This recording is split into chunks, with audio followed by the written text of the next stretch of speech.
Oh, thank God it's you. I've been having a horrible day today. Every time I turn around, I get another knock on my door. Those damn solicitors just won't leave me alone. Of course, when I open the door, they take one good look at me and they run off screaming into the night, for some odd reason. But seeing as you traveled all this way and you're not trying to sell me anything, you're not, are you? Oh, okay, good. I guess I do owe you some stories. Let's jump into our first story. It comes from an OP that thought he was looking at his mom. The problem is, that wasn't his mom.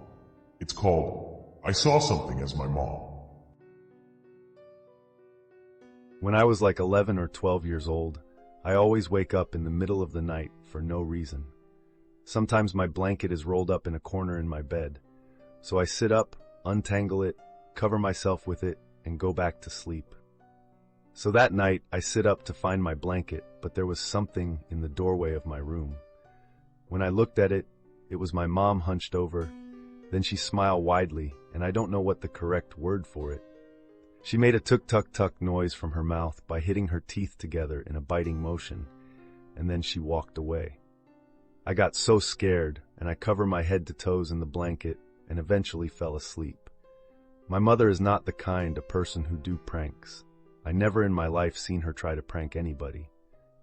That whole incident was long forgotten until recently, in the middle of the night, I woke up again for no reason. My fan was still on, so I got up, turned it off, and went back into bed. The moment I closed my eyes, I heard the tuk-tuk-tuk sound right in my ear. I checked my whole room, and I was the only one in the room. With that, the old memories came back. I told the whole story to a friend, and we were talking about it when we hear the same tuk-tuk-tuk noise from a corner. We both heard it, and both stopped talking instantly. We again checked the room to find nothing but ourselves. So that's the story. It's a true story, by the way. Wow, that does sound pretty scary. But hey, my dude, at least you had a witness. Next, we have one from a woman whose son has an imaginary friend. Only thing is, it's the same imaginary friend she had as a kid. It's called, My Son Said a Name We Haven't Said in 7 Years, and then said it was his imaginary friend. For context, my son, who is 6, is on the spectrum. He has never heard the story I'm about to tell, or any details about this. I will get into what he said and did after I explain. So, when I was around 3 to 4 years old, I had this imaginary friend named Peter. Petey was what I called him.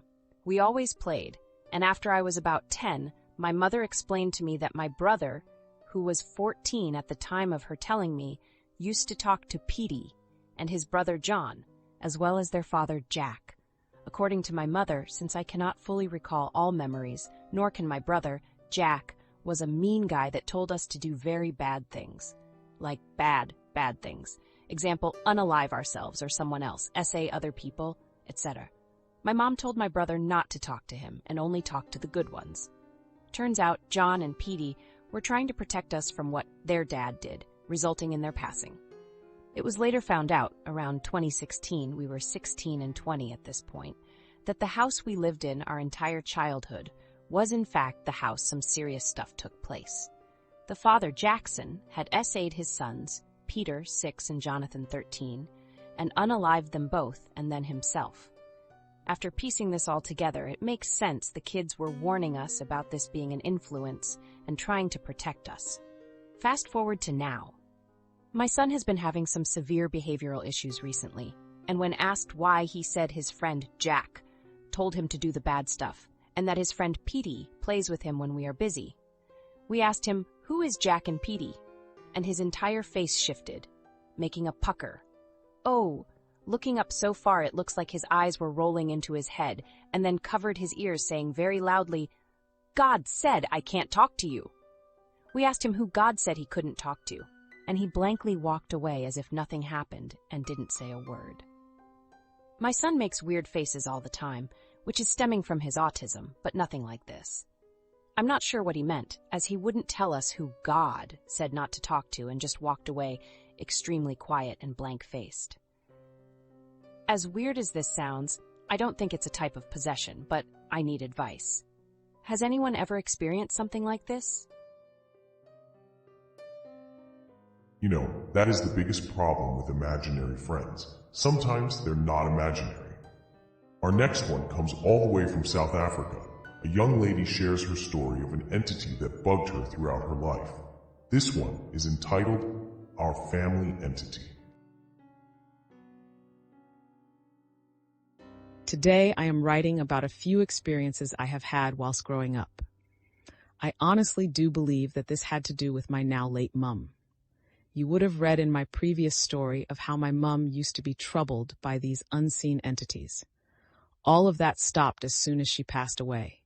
I do believe that it was directly related to her, as all these things have disappeared since her passing.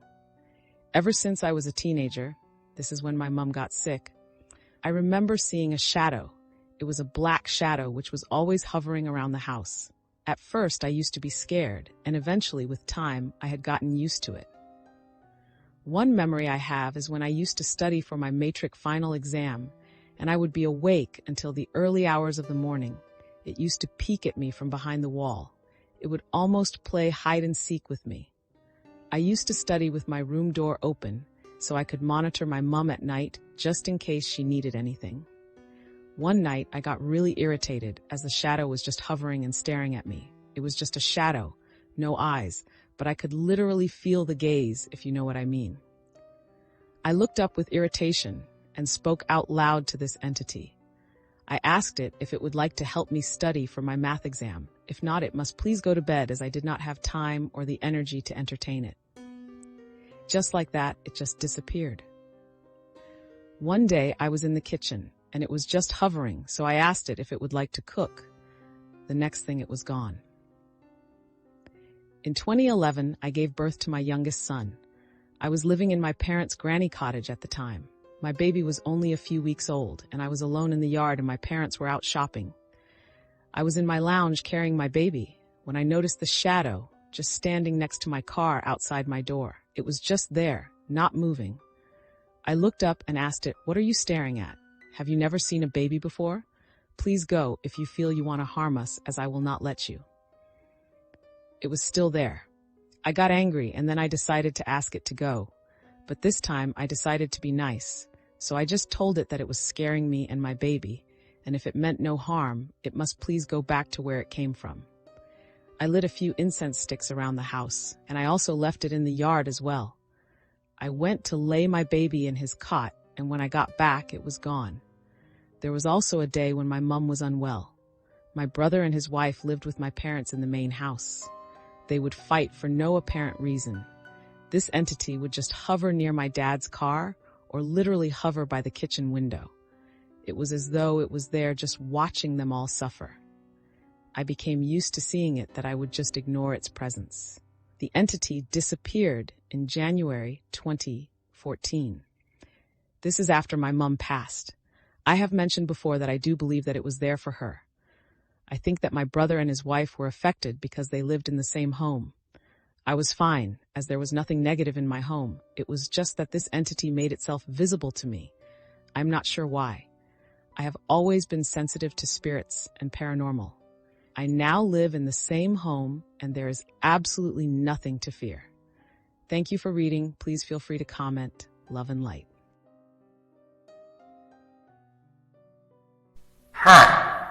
I gotta love your approach to dealing with ghosts. What are you staring at? Anyway, it sounds like a pretty lazy ghost anyway. I mean, every time you mentioned anything close to doing work to it, then poof, it's gone.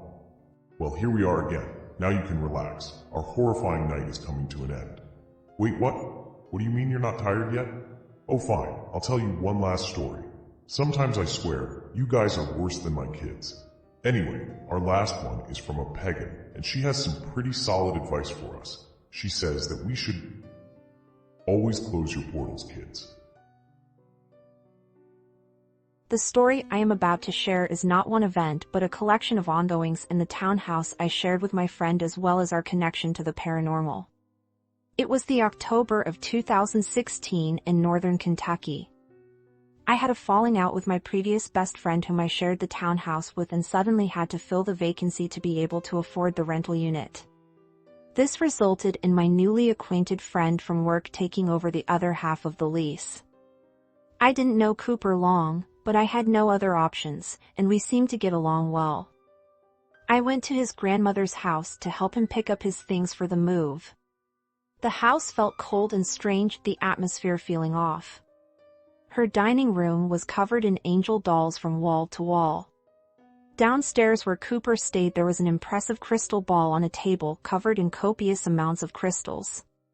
His grandmother was a psychic previously. She talked of shadow people and the other world as if they were her neighbor. She offered to read my palm and reluctantly I gave it to her. I was a practicing pagan and believed in the paranormal but was skeptic of most things too. She mentioned details of my life she had no way of knowing, nor did Cooper. I was a bit spooked, but we left shortly after. We invited a few friends over to help with the move and hang out.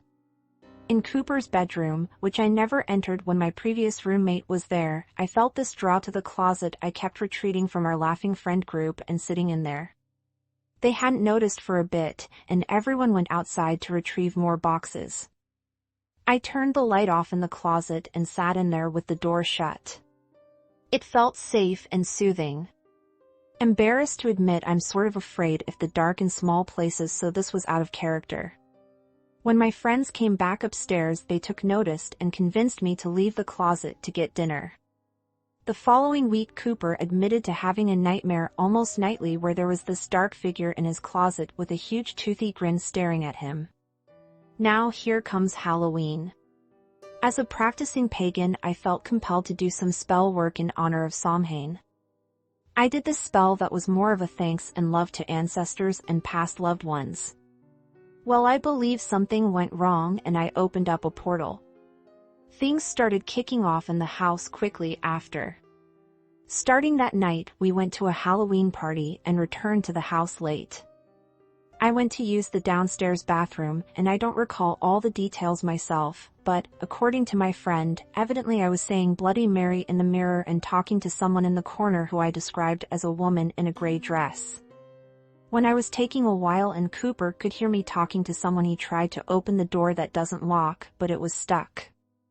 Finally, after getting it open, he found me still talking to someone unseen in the corner in the complete dark. Shortly after, we both came home from work at the same time to discover my goddess pendant that hung around my bedroom doorknob for protection was cut clean off as if with a knife. The same week. Cooper thought I was home when I wasn't on a few occasions, as he saw a woman with dark long hair move from the bathroom to my bedroom. Almost daily. I often felt like someone was right behind me in the kitchen walking with my every step. Then after that, we came upstairs once to see his door partially open. I saw a white head with glowing eyes drop down from his ceiling. By the drained color of his face he saw it too. We noped out if there and went to stay elsewhere that night. The final event before we aggressively tried to leave was one night we were in the living room. Cooper's dog was acting strange and ran upstairs. Cooper went to check on him but was taking a while, so I came up. The door to his room was barricaded. I struggled to get in. Cooper's dog bolted out spooked. Cooper sat in the middle of his room in a daze, mumbling. I didn't understand what was going on but was trying to get him to snap out of it. Cooper suddenly looked behind me with fearful eyes and told me I had to go leave now. Behind me was the closet. Trying to rationalize that he's being ridiculous, I went to drag him up and he reluctantly started to come. I felt a pain on my arm but ignored it. I still tried to convince myself this was all in my head. I grabbed his arm and started walking out of the room, convinced he'd be fine after we left. It felt like multiple people were pulling us back as I walked. It was difficult. We got out of the room and yanked the door shut. As we start to head down the stairs, he starts to gain more awareness and is confused. I look down to see 3 red scratch marks on my arm. After we left the house, we didn't have nearly as many paranormal encounters, which I was thankful for.